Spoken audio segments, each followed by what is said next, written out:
ASJ कहानियाँ channel में आपका स्वागत है। बौराए गदराए आम के पेड़ वाले आंगन में खुर खुर आती आवाज़ें।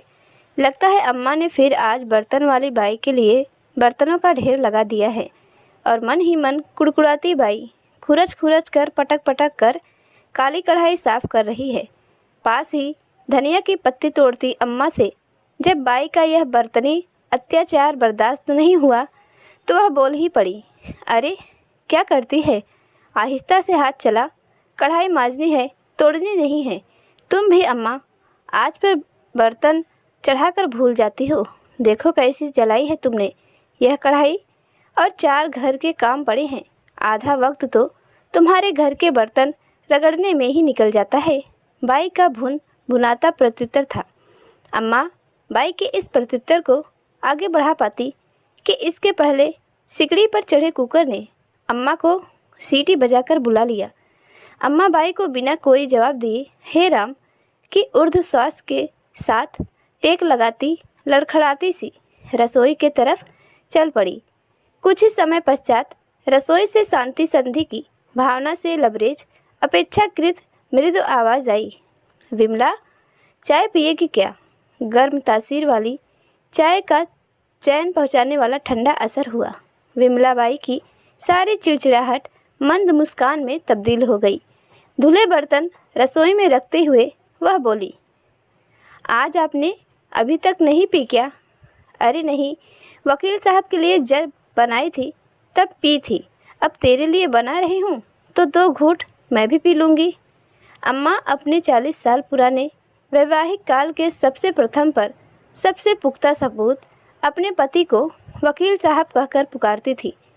वकील साहब कितने पुराने व कितने सफल वकील थे यह कहना संशयात्मक था, किंतु गिरता स्वास्थ्य या कहें बुढ़ापे की मार ने गोरे गट वकील साहब की गर्दन व देहघात को थोड़ा झुका दिया था।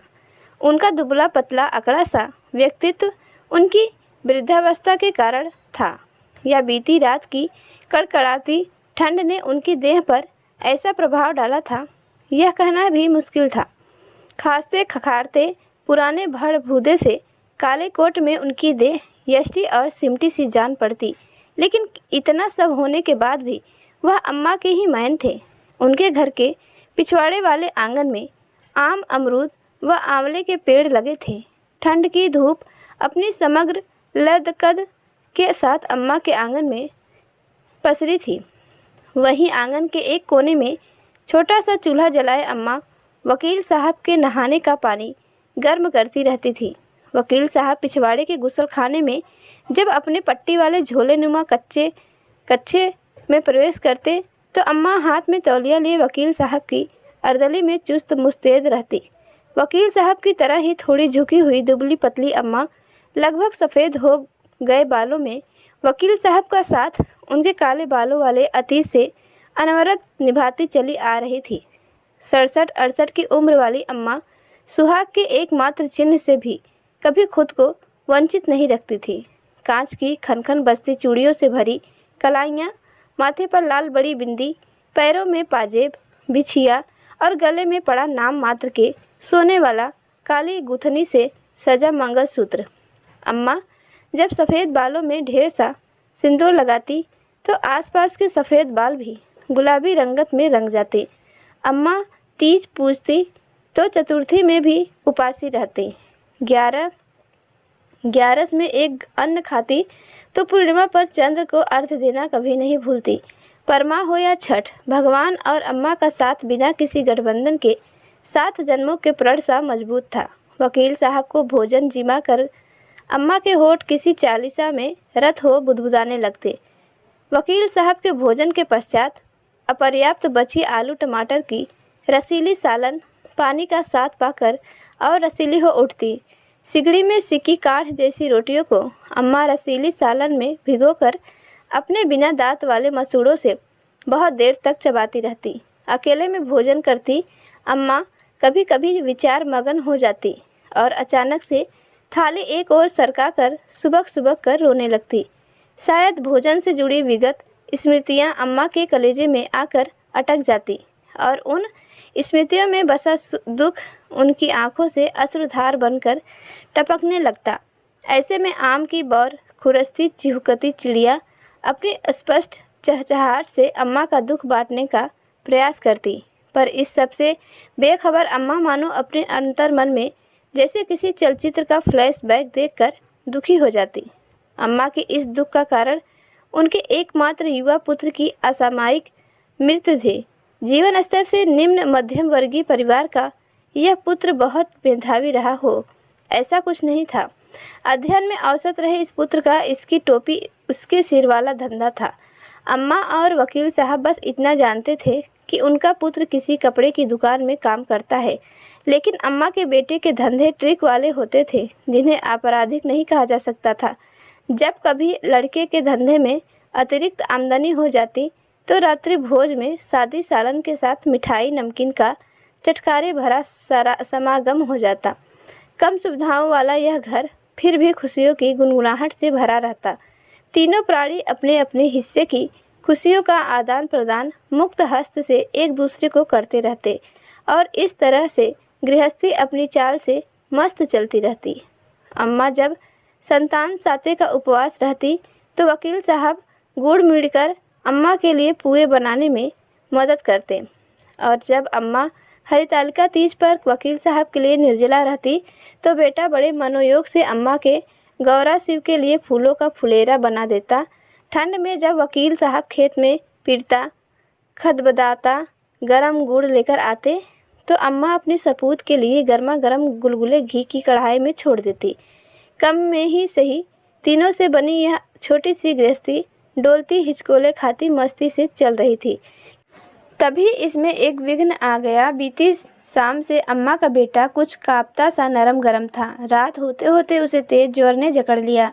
बुखार से तपती देह पर पड़ी 2-3 रजाइयाँ भी धूजती देह को रोक नहीं पा रही थी। देर रात तक होती उल्टियों ने अम्मा व बूढ़े वकील को किसी अनहोनी की आशंका से भर दिया। आधी रात को ही ऑटो में डाल ठंड से कांपते लड़के को सरकारी अस्पताल ले गए। आधी रात में नींद खराब होने के कारण चिड़चिड़े डॉक्टर ने लापरवाही भरा कौन सा इंजेक्शन लगाया कि वकील साहब के बेटे की ठंड से कांपती देह कुछ ही देर में लकड़ी के काट सी निष्क्रिय रह गई।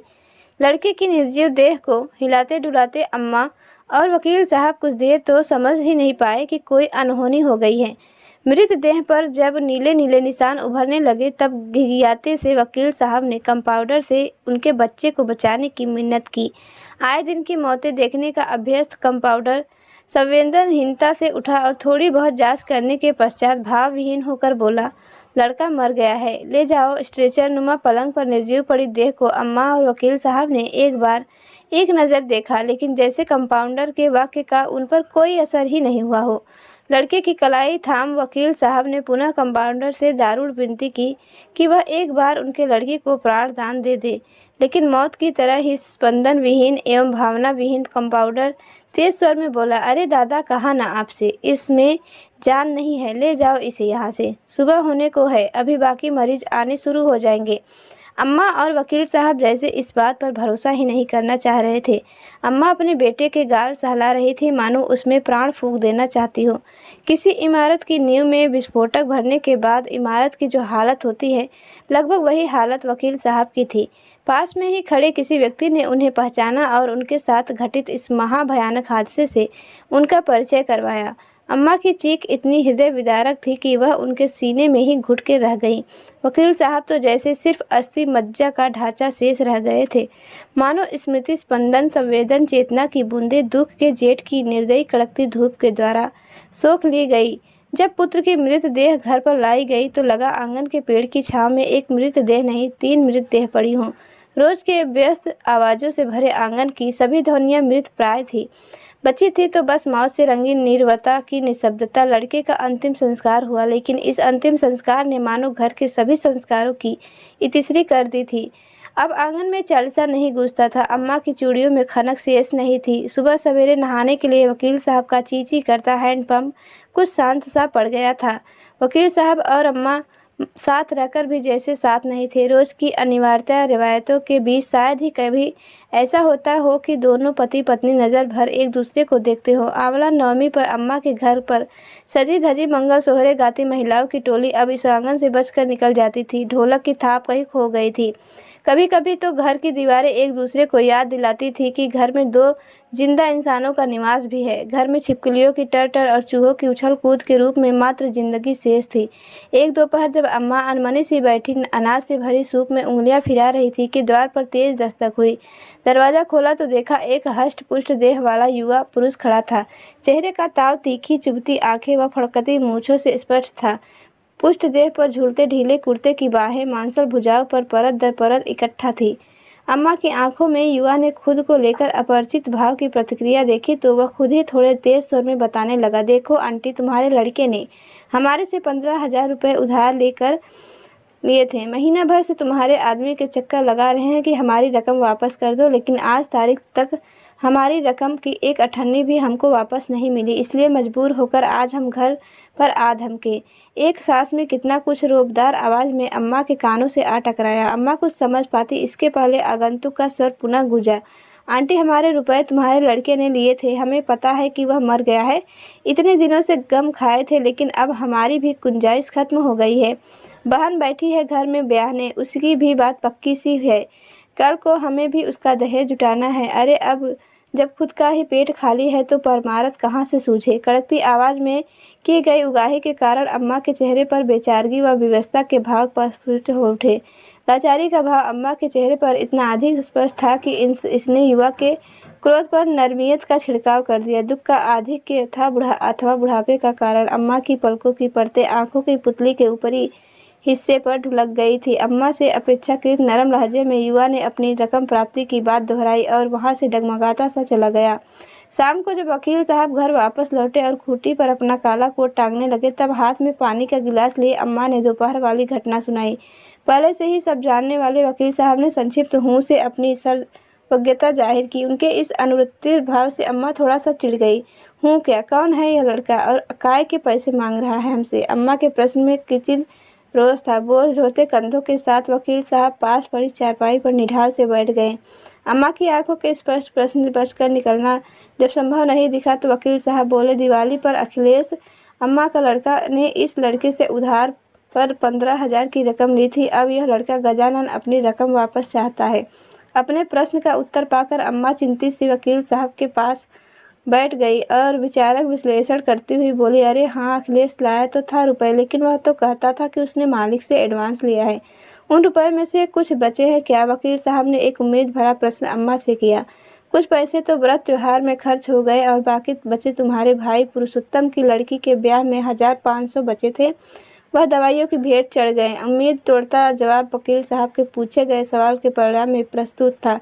कुछ देर के लिए कमरे में चारों तरफ निशब्दता छा गई। दोनों पति पत्नी एक ही प्रश्न का उत्तर खोजने में व्यस्त हो गए कि कैसे गजानन का उधार चुकाया जाएगा। विचार विमर्श के पश्चात यह निर्णय लिया गया कि कुछ मासिक बचत करके ही इस ऋण से मुक्त हुआ जा सकता